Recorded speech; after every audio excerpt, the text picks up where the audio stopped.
생명 가족 소식입니다.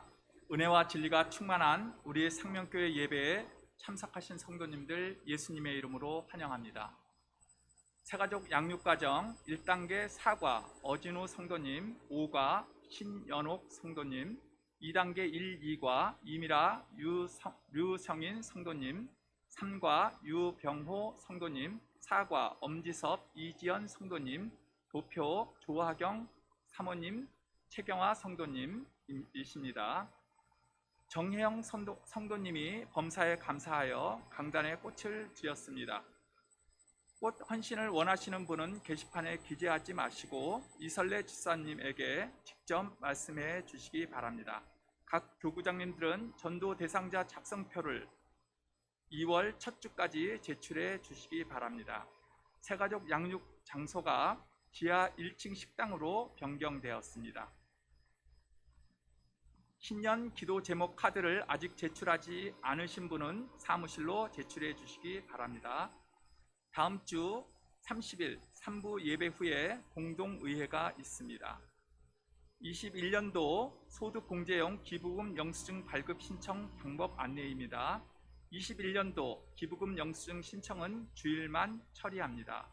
주중에 교회 1층 사무실에 준비된 기부금 영수증 발급 신청서를 작성하여 접수함에 넣어주시고 신청인 성함과 연락처를 꼭 적어주시기 바랍니다. 발급된 기부금 영수증은 월요일부터 찾아가실 수 있도록 신청인의 헌금 봉투함에 넣어 놓겠습니다. 관련 문의는 재정국 장경나 권사님에게 주십시오. 다음 주 일부 예배 대표 기도자는 정민영 안수 집사님입니다. 차량 봉사하실 분을 모집합니다. 문의는 이동순 장로님에게 해주십시오. 현재 봉사자는 이동순 장로, 안웅균 장로, 김종희 장로, 이중용 안수집사, 성인봉 안수집사, 이승찬 안수집사님입니다. 함께 기도해 주십시오. 환우, 허선화 집사님, 군대가 있는 박권찬, 안종진, 김민섭 씨, 김윤성, 해외에 있는 유영진, 조선영, 미국, 이준경, 신정란, 호주, 김지수, 중국, 선대영, 헝가리, 이종원, 선혜란, 캐나다. 선교, 미얀마의 군부 독재가 철폐되고 공산화되지 않도록 기도해 주시기 바랍니다. 4월 시무장로, 권사, 안수집사 선출 투표가 있을 예정입니다. 합당한 사람이 선출되도록 기도하여 주시기 바랍니다. 이상입니다.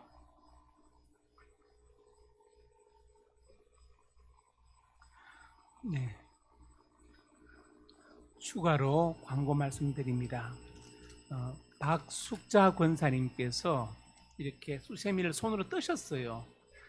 뜨시고 4대 올리를 넣으셨는데 1000개를 떠서 500개를 전도하셨고 500개를 교회에 갖고 오셨어요. 여러분 로비에 있는데 위아래 옆집에 어머니들께 전도할 수 있도록 하나씩 가져가셔서 전도하시기 바랍니다. 이 안에 직접 손으로 떤 수세미가 있습니다. 그리고 제주도로 이사 가신 송석규 집사님하고 박은희 권사님 예배에 참석하셔서 잠깐 일어나십시오. 네. 저 뒤에 계신 우리 박수로 환영하겠습니다.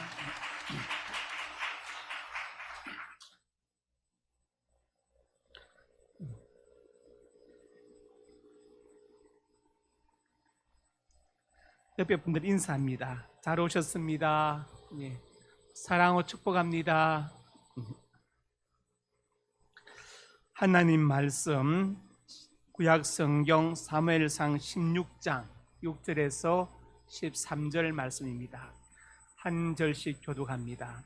그들이 오매 사무엘이 엘리압을 보고 마음에 이르기를 여호와의 기름 부으실 자 과연 주님 앞에 있도다 하였더니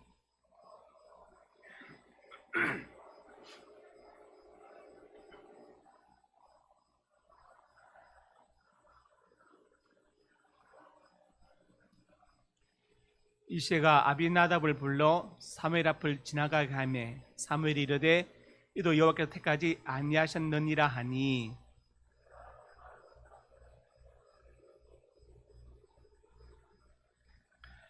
이새가 그의 아들 7을 다 사무엘 앞으로 지나가게 하나 사무엘이 이새에게 이르되 여호와께서 이들을 택하지 아니하셨느니라 하고,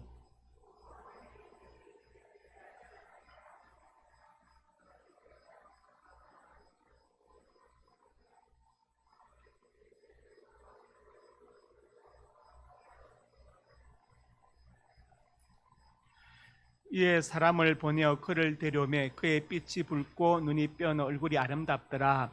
여호와께서 이르시되 이가 거니 일어나 기름을 부으라 하시는지라. 사무엘이 기름 뿔병을 가져다가 그 형제 중에서 그에게 부었더니 이날 이후로 다윗이 여호와 영에게 크게 감동되니라. 사무엘이 떠나서 라마로 가니라. 아멘. 오늘 말씀의 제목 같이 읽습니다. 하나님이 쓰시는 일꾼이 되자. 일꾼은 어디 가든지 대접을 받고 귀하게 여김을 받습니다. 제가 어릴 때 일하러 갔는데 상부께, 이제 동네에서 상부께란 게 있잖아요. 누가 돌아가시면 이제 상녀 매는 게 상부께원의 할 일인데, 누가 돌아가셨는데 할머니가 나갈 수 없어서 제가 나갔습니다. 지금도 키가 작지만 그때는 국민학교 시니까 더 작았죠. 상녀를 매는 게 아니라 상녀는 제 머리 위에 있습니다. 그래서 손으로 잡고 따라갔어요. 갔는데 어쨌든 한 사람 몫을 한 것이죠. 한 것입니다. 지금도 그 생각에 사람들이 저를 보고 웃었어요. 상녀를 매야 되는데 제가 상녀를 붙잡고 따라가고 있습니다. 중간에서. 어쨌든 상부께 일을 했어요. 그 다음에 이제 모내기를 하러 갔는데 못줄을 잡았습니다. 이 못줄 잡는 게 쉬운 일이 아니에요. 왜냐하면 거리가 먼데 줄을 팽팽하게 당겨야 되고 옮겨야 되는데 이게 막 정말 손이 부들부들 떨리는 일이에요. 그리고 이제 한 나절이 지났는데 천사들이 나타났어요. 논두기에 흰 옷을 입은 아주머니 세 분이 큰 다라이를 이고 나타나셨어요. 점심 천사들을 보는 것 같더라. 그래가지고 그걸 보니까 이제 막걸리 밥에 막 있어요. 지금도 그 생각이 납니다. 그때 천사들을 보았다는 생각이 납니다. 사람들이 일할 곳이 없다 그런 사람들이 있는데 정작 기업에서는 일을 시킬 사람이 없다 그런 말도 합니다. 내가 아무리 능력이 있어도 또 쓰임받지 못하면 의미가 없죠. 그렇지 않습니까? 오늘 본문은 사무엘 선지자가 사울왕 다음에 세울 왕을 찾아서 이새의 집에 갔는데 하나님께서 가장 막내인 다윗에게 기름을 붓게 하신 내용입니다. 본문이 무엇을 말씀하냐 하면 하나님께서 일꾼을 세우실 때 하나님이 정하신 기준이 무엇인가 그것을 말씀하고 있습니다. 살아가면서 누가 여러분 일을 대신해 주면 고맙지요. 그렇습니다. 하나님도 우리가 하나님 일을 감당할 때 하나님께서 기뻐하시고 그 사람에 필요한 사람을 붙이시고 돈도 보내시고 기도 응답도 주시는 것입니다. 오늘 이 말씀 듣는 가운데 하나님 쓰시는 일꾼의 기준이 무엇인지를 알고 짧은 생에 그때 보내지 마시고 하나님 손에 붙들려서 쓰임받을 수 있기를 주님의 이름으로 축복합니다. 첫째로 같이 읽습니다. 하나님은 외모보다 중심을 보신다. 일꾼을 택하시는 첫 번째 원리가 뭐냐? 외모가 아니라 중심을 보신다. 오늘 본문 6절에서 7절에 나와 있죠. 먼저 장자 엘리압을 보고 사무엘이 크게 감동되었어. 과연 주님 앞에 있도다 그랬어. 그런데 하나님은 사무엘에게 말씀하시기를 7절에 가서 용모와 키를 보지 말라. 그러니까 엘리압이 너무 잘생겼어. 그리고 키가 훤칠하게 컸습니다. 하나님은 그에게 말씀하십니다. 사무엘에게 이미 그를 버렸다. 그러면서 사람은 외모를 보지만 나는 중심을 본다고 말씀하십니다. 중심으로 번역된 히브리 단어가 레브라는 단어인데 NIV 영어 성경의 하트, 마음으로 번역했습니다. 그러니까 하나님 무엇을 보시느냐? 그 마음의 동기, 마음의 바탕, 그것을 보신다. 얼마나 착하고 순수한가 이것을 보신다고 말씀합니다. 용모와 키를 보지 말아라. 내가 그를 버렸다. 나는 중심을 본다. 이 말이 마치 못생기는 게 좋다, 키가 작아도 좋다 그런 뜻이 아닙니다. 하나님 우선시하고 보시는 것이 마음의 중심이다 그런 뜻을 가지고 있습니다. 하나님 일꾼을 쓰실 때 최소한 내 일을 하려면 키가 180 이상 돼야 된다, 잘생겨야 되고 학위도 석사 이상 가져야 되고 가문은 또 어떤 가문이 돼야 되고 최소한 재산이 얼마 돼야 된다. 이렇게 되면 어떻게 되겠습니까? 심각한 문제가 생기죠. 하나님 일꾼 되기 힘듭니다. 그런데 하나님이 일꾼을 쓰시는 기준이 뭐냐? 그런 외모가 아니라, 그런 백그라운드가 아니라 중심, 하트, 마음을 보신다. 그 마음의 동기와 바탕을 보신다. 이것을 말씀하고 있습니다. 사무엘상 9장 2절에 왜 사무엘이 엘리압을 보고 마음에 감동되었는가 이유가 나옵니다. 9장 2절에 보니까 처음에 사울왕을 세울 때 기스의 아들이 있는데 이름이 사울이다. 준수한 소년이다. 이스라엘 자손에 그보다 더 준수한 자가 없고 이스라엘 백성 다 통틀어도 사울처럼 잘생긴 사람이 없었다. 그리고 키 큰 사람도 없었다. 키가 어깨 위만큼 더 컸다는 거예요. 그러니까 사무엘이 보고 야 사울왕을 이제 제비를 뽑아서 택했는데 물론 처음에 키나 뭐 용모를 보고 택한 건 아니에요. 뽑고 나니까 그렇게 됐어요. 그 기억이 있어서 엘리압을 보니까 사울처럼 잘생겨 키가 크구나. 그래서 이 사람인가 보다라고 사무엘이 잠깐 착각한 거예요. 사무엘도 외모를 먼저 보았다는 것이. 근데 하나님은 나는 외모가 아니라 중심을 보신다. 그렇게 말씀하십니다. 그렇다면 엘리압의 중심을 어떻게 알 수 있을까요? 엘리압의 중심, 이새의 맏아들. 그것이 바로 사무엘상 17장 28절에 나와 있습니다. 아버지 이새가 다윗에게 말했어요. 형들이 전쟁터에 갔는데 블레셋과 싸우는데 네가 가서 떡을 가지고 왔어. 좀 위로해주고 형들이 속해 있는 예를 들어서 이제 뭐 백부장 같은 청부장 같은 장교에게도 좀 떡을 좀 주라고 이렇게 말했어요. 그래서 다윗이 이제 전쟁터로 왔습니다. 왔는데 그냥 엘리압이 다윗을 보고 야 막내야 어떻게 이 위험한 데까지 왔어? 아버지가 신부는 보냈다고? 그래 고맙네. 빨리 조심해서 빨리 가. 여기 위험해. 이렇게 해야 큰형다운데 뭐라 합니까? 물어보지도 않고 막 나무라죠. 노를 바라면서 어찌로 왔느냐? 양들을 누구한테 맡겨 왔느냐? 나는 내 교만과 말만학하면 안다. 내가 전쟁 구경하러 왔지 하고 막 쏘아붙입니다. 그러니까 전혀 형다운 그릇이나 아니면은 신중함이 전혀 없죠. 하나님께서는 그 엘리압의 마음바탕을 이미 아셨기 때문에 엘리압이 아무리 잘생겨 키가 커도 그의 기름을 붓지 못하도록 하신 것을 볼 수 있습니다. 반면에 다윗은 어떤 사람인가? 시편 51편에 보니까 이렇게 되어 있습니다. 주께서는 중심이 진실함을 원하신다. 7절에 우슬토로 나를 정결하게 하소서. 계속해서 이제 자기 죄를 씻어달라고 기도하죠. 시편 51편은 다윗의 시편인데 나단 선자가 와가지고 우리아를 죽이고 바시바를 범한 일에 대해서 책망하는 거예요. 다윗이 그 말씀을 아멘으로 받고 그때부터 회개하죠. 나중에는 밤마다 눈물로 내 침상을 띄운다고 말했어요. 사도행전 13장 22절에 보면은 이 다윗에 대해서 이렇게 말했습니다. 바울이 뭐라 했느냐? 하나님께서 사무엘을 통해서 다윗을 세우실 때 내 마음에 맞는 사람이다. 그를 세우라 이렇게 말씀하셨다고 해요. 옛날 성에 내 마음에 합한 사람이다. 다윗이 죄가 없어서가 아닙니다. 죄가 있지요. 인구 조사하고 등등. 그렇지만 잘못을 깨닫는 순간에 다윗은 정직하게 회개를 시작했어요. 제가 늘 강조하지만 속 좁은 왕 같으면 나단을 죽여서 입을 막으려고 하겠죠. 그러나 다윗은 그렇게 하지 않았습니다. 그때부터 정말 회개를 시작했어요. 하나님은 다윗의 그 마음 바탕을 보신 거예요. 마음 바탕을 보셨습니다. 고수라는 단편 소설을 보면은 내용이 나오는데 전국에 타짜들이 다 모였습니다. 예를 들어서 뭐 짝기, 뭐 아기, 뭐 평경자 다 모였어요. 모였는데 그 중에 제일 타짜가 누구냐? 10몇 살 된 소녀예요. 10서너 살 된 소녀. 그 소녀 돈을 다 따요.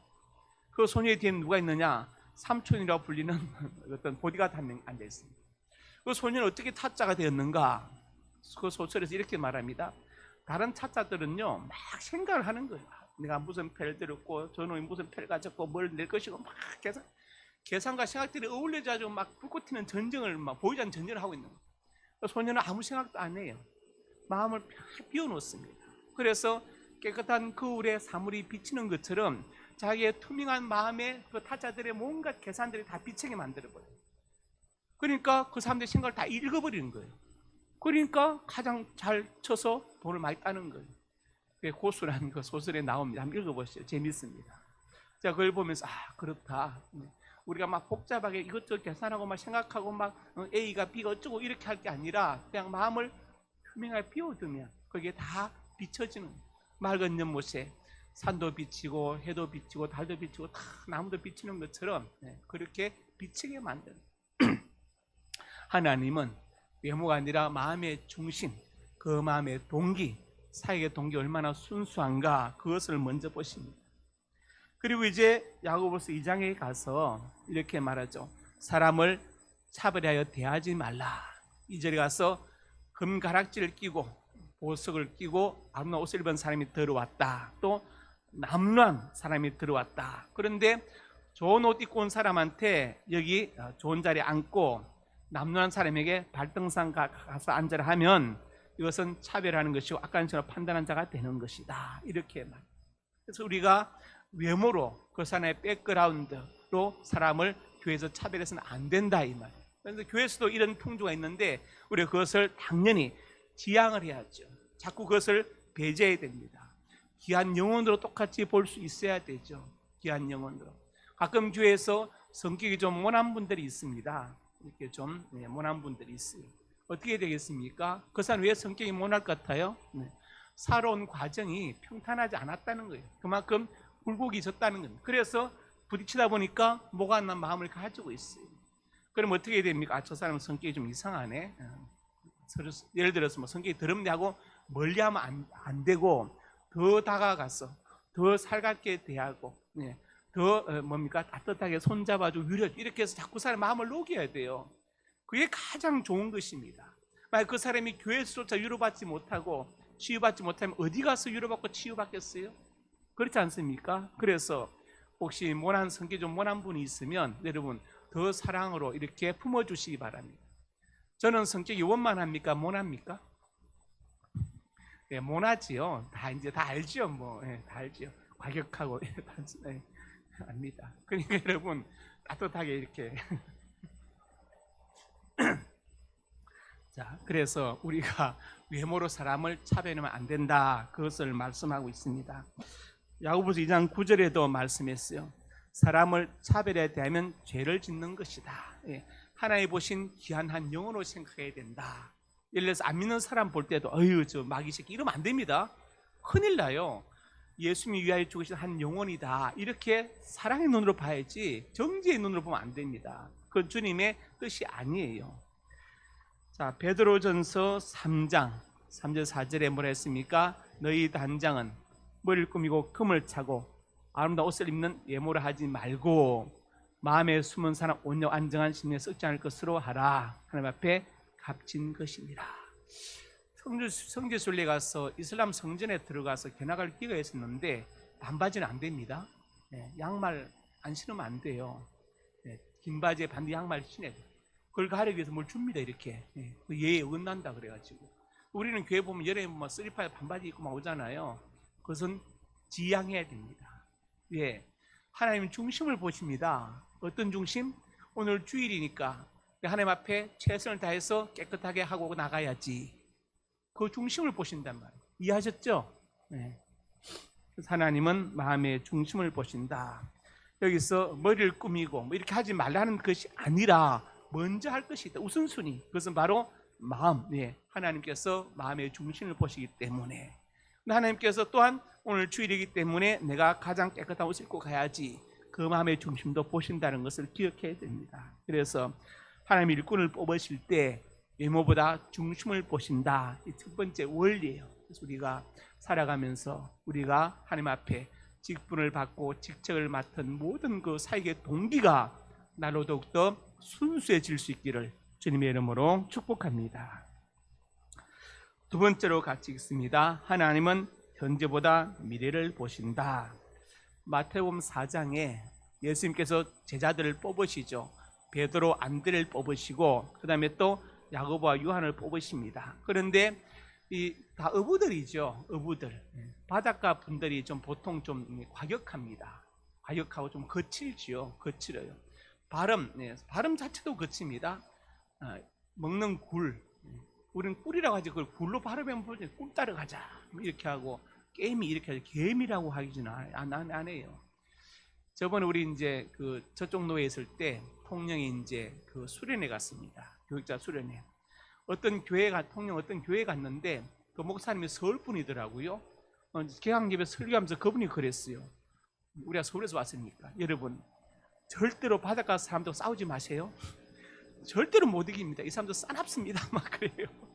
자기는 서울에서 이제 있다가 어떻게 통일까지 왔다고 얘기를 하시더라고요. 제가 한참 웃었는데 보니까 제자들 베드로 단순 무식 과격, 주시거든 내가 나를 물로 오라소서 막 걸어가는 사람.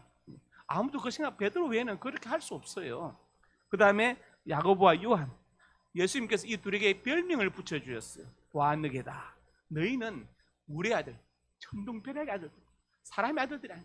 왜냐? 너무 과격하고 급하니까, 진짜 단순무식 과격하니까 예수님께서 질려가지고 별명을 보아느게, 천둥벼락의 아들로 이름을 붙여줬어요. 그러니까 야고보 사도는 제일 먼저 순교했고요. 요한은 나중에 정말 심성도 변화되어서 요한계시록까지 기록하게 되었습니다. 그런데 주님께서 그들의 현재를 보셨으면 제자로 뽑지 않으시죠.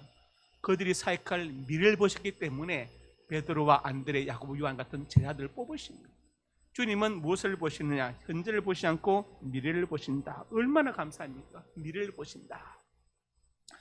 사도행전 9장 10절에 15절에 그 앞에 마태복음 9장 9절에 마태가 세관에 앉아 계십니다. 예수님께서 그를 부르시 나를 따르라. 그 당시에 세리는 창기와 더불어 죄인의 대명사입니다. 예를 들어서 세금 10만 원을 받아야 되는데 20만 원 받아가지고 10만 원 세금 올리고 5만 원은 상납하고 5만 원 자기가 먹고 이런 식이에요. 그것이 공공연하게 되기 때문에 그 당시 세리는 죄인의 대명사였어요. 그런데 마태는 또 레위 마태입니다. 레위 지파예요. 제사장 지파였던 그가 지금 세리가 되어서 세관에 앉아 있습니다. 현재의 모습은 진짜 죄인이죠. 그렇지만 주님은 그 현재를 보시지 않고 미래를 보시고 마태를 부르셔서 제자가 되게 하시고 마태복음을 기록하게 하신 것입니다. 주님은 미래를 보신다. 현재보다도. 사도행전 9장에 바울을 택하실 때도 마찬가지입니다. 다메섹의 아나니아에게 주님께서 말씀하십니다. 직가로 가서 사울을 찾아서 그에게 안수해 주라. 그가 지금 눈이 안 보이는데 아나니아 와서 네가 와서 안수해서 눈을 뜨는 응답을 받았다. 빨리 가라. 아나니아가 뭐라 합니까? 그 사람은 우리를 핍박한 사람인데요. 그러면서 여기서도 모든 사람 결박 고난을 받은 사람 아닙니까? 하니까 15절에 시작 읽어봅시다.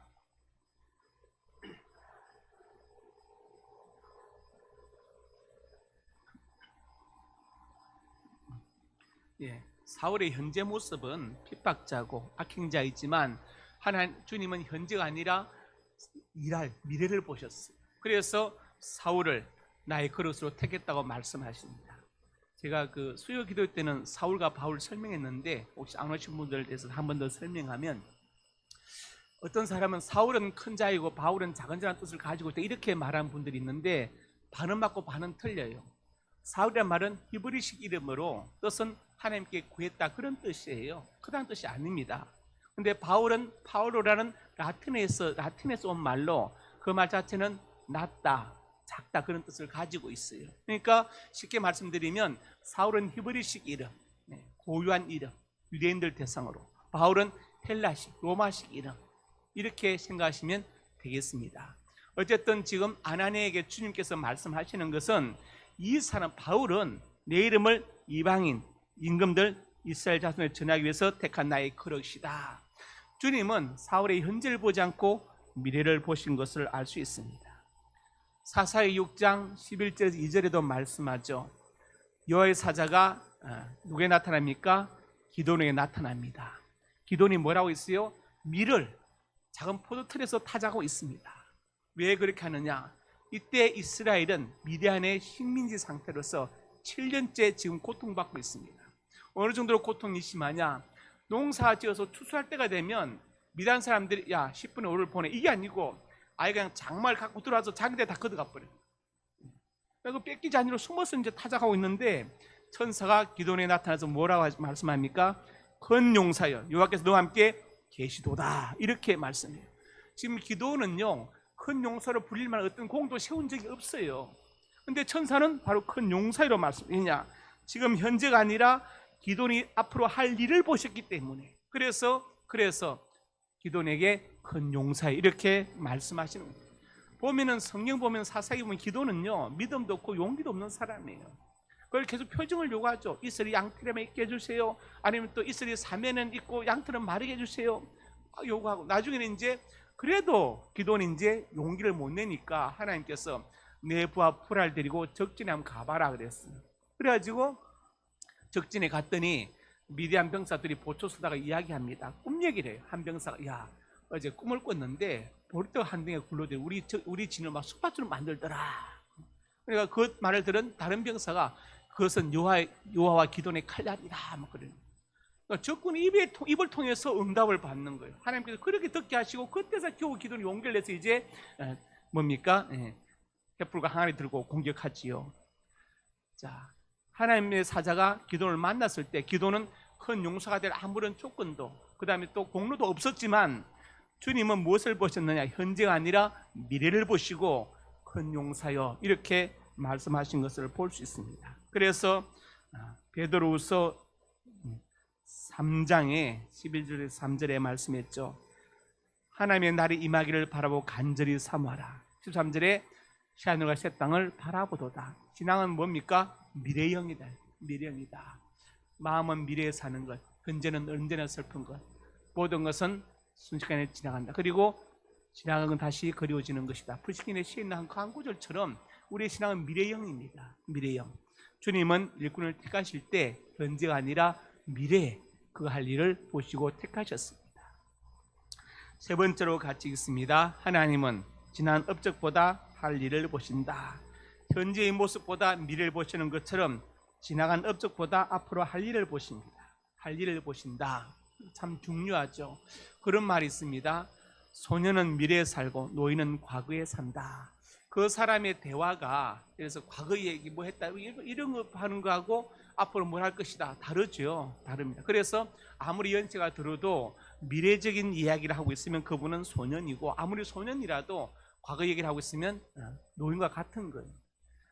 정행수 장로님이 연세가 많으시잖아요. 근데 장로님이 2년 전인가 기도 카드 제목이 뭐라 쓴지 아세요? 100세 시대를 위한 새로운 자격증을 준비하게 하소서. 그렇게 쓰셨어요. 대단하시죠? 그래서 하나님도 건강 주신 거예요. 100세 시대를 위해서 지금 자격증을 또 준비를 해야 된다. 김수환 장로님 자격증이 몇 개입니까? 몇 개인지 모르겠어요. 하여튼 뭐 모든 자격증을 다 갖고 있는 것 같아요. 전기 기사부터 도배 하여튼 뭐 다 있어요. 지식도 잘 하시잖아요. 네. 계속해서 도전하시거든요. 도전하는 것. 미래를 보고 전진하는 것. 하나님은 우리의 지난 업적보다 앞으로 할 일을 보십니다. 할 일. 제 마음에 소원이 있습니다. 소원이 뭡니까? 예수 제자 훈련을. 그 사람들을 무료로 한 3개월 정도 받아서 제가 쓴 제자반 양육해서 내보내는 이게 제 소원이에요. 첫 번째 소원입니다. 두 번째 이단 상담학교, 세 번째는 한국 작가교실 이런 것들인데 하여튼 첫 번째 소원이 예수 제자 훈련을 하고 싶은 게 제 소원. 그래서 지금 하나님 필요한 재정과 뭔가 땅을 달라고 기도하고 있습니다. 자, 빌립보서 3장에 이렇게 말씀했어요. 형제들 난 아직 내가 잡은 줄 여기지 아니하고 오직 한 일적 뒤에 있는 것을 잊어버리고 앞에 있는 것을 잡으려고 14절 읽어봅시다.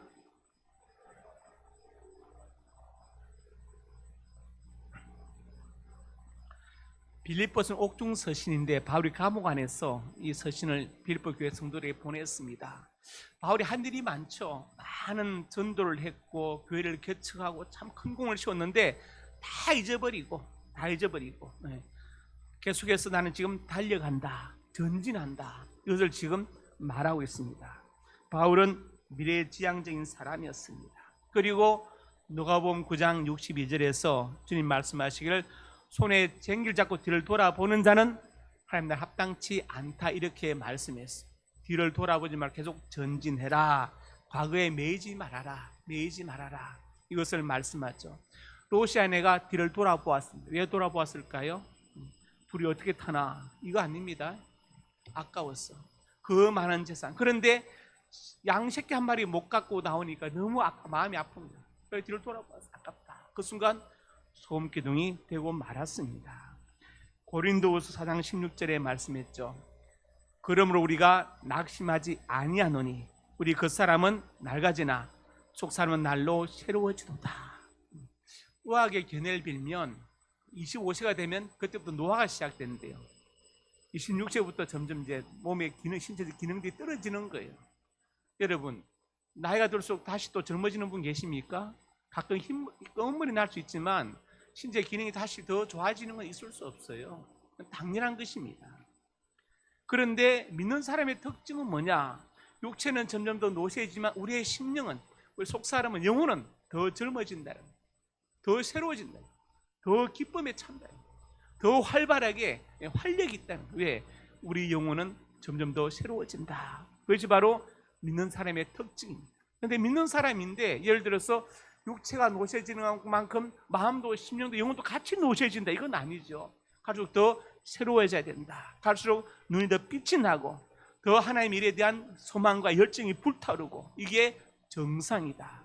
내가 움직일 수 없으면 내가 기도라도 열심히 해야 되겠다, 이런 마음을 갖고 있어야 하나님의 사람이라는 것을 말씀하고 있어요. 제가 오늘 세 가지 말씀드렸습니다. 하나님 쓰시는 일꾼 기준이 뭐냐? 외모보다 중심을 보신다. 그 마음의 동기를 보신다. 현재보다 미래를 보시고, 현재 아무리 초래도 상관없습니다. 미래를 보십니다. 그리고 지난 업적보다 앞으로 할 일을 보십니다. 하나님의 일꾼을 택하시는 원리를 알고 하나님 손에 붙들려서 쓰임받는 일꾼 될 수 있기를 주님의 이름으로 축복합니다. 아버지 하나님, 은혜와 사랑을 감사합니다. 세상에서도 할 일이 없으면 참 슬픈데 하나님의 나라에서, 하나님의 역사에서 쓰임받지 못하면 얼마나 슬프겠습니까? 우리가 상명의 척을 두었을 때 직분과 직책을 받게 하시고, 또 직분과 직책에 관계없이 뭔가 하나님 일을 맡아서 감당하는 성도들이 되게 하여 주시옵소서. 예수님 이름으로 기도드립니다. 아멘.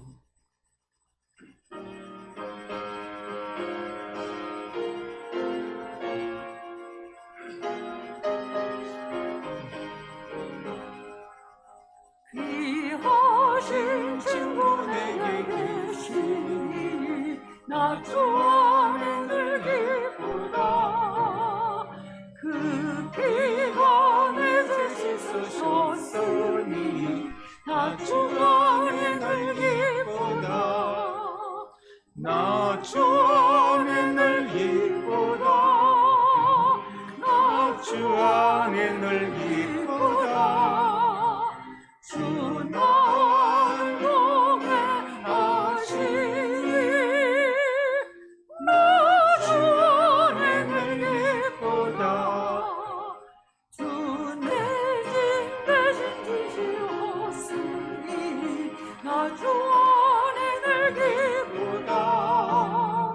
그 생명 버려 나를 구하니 나 주 안에 늘 기쁘다. 나 주 안에 늘 기쁘다. 나 주 안에 늘 기쁘다. 주 나와 늘 동행하시니 나 주 안에 늘 기쁘다.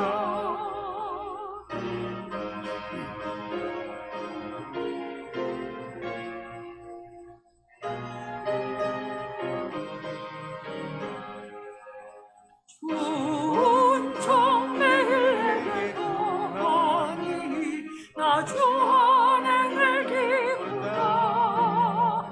그 악한 죄악에서 지키니 나 주 안에 늘 기쁘다. 나 주 안에 늘 기쁘다. 나 주 안에 늘 기쁘다. 주 나를 동행하시니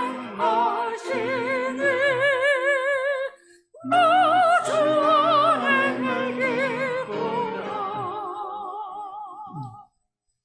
오늘 제자반 하시는 분들이 있는데 당회가 1분 안에 끝납니다. 그러니까 잠깐 기다리시면 됩니다. 조하경 사모님하고 최경화 성도님 1층에서 기다리셨다가 당회 끝나면 바로 제 방으로 들어오시면 되겠습니다. 1분 안에 당회가 끝날 예정입니다. 기다리겠습니다. 아버지 하나님, 은혜와 사랑을 감사합니다. 하나님의 사람들이 예물을 드렸습니다. 예물에 성도들의 땀과 피와 생명이 담겨 있습니다. 이 땅을 살아가는 동안에 그들의 눈물과 땀을 닦아주시고 많은 사건 사고와 범죄와 질병으로부터 저들의 생명을 눈동자처럼 지켜주시옵소서. 예물이 쓰이는 곳마다 영광 받으시고 복음이 증거되게 하시고 소외되고 외로운 많은 사람들과 학생들과 기관들에게 힘과 능력이 되게 하여 주시옵소서. 성도들의 가정과 직장과 사업장이 복되게 하여 주시고 자녀들이 복되어서 우리 하나님을 잘 섬기고 부모님께 순종하고 효도하는 자녀들이 되게 하여 주시옵소서. 자녀들의 앞날에 진학의 문을 열어주시고 체육과 사업의 문을 여시고 믿음의 좋은 배필을 만나게 하시고 태의 문도 열어 주시옵소서. 이 시간 하나님의 사람들이 손으로 가슴에 손을 얹었습니다.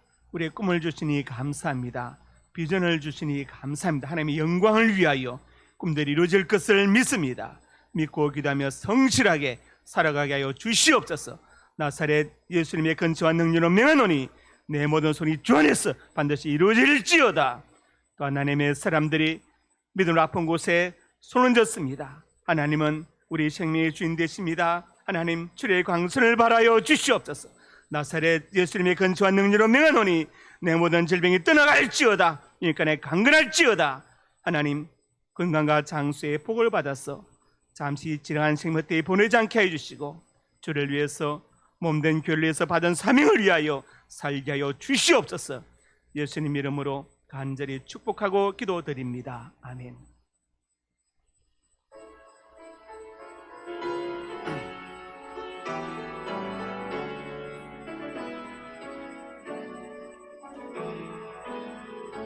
감사하신 하나님,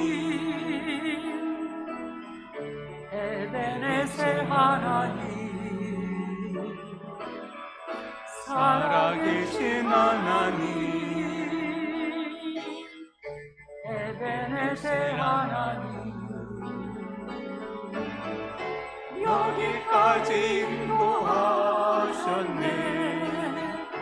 감사하신 하나님, 장래에도 인도하시니 살아계신 하나님, 감사하신 하나님, 에베네셀 하나님, 살아계신 하나님, 에베네셀 하나님.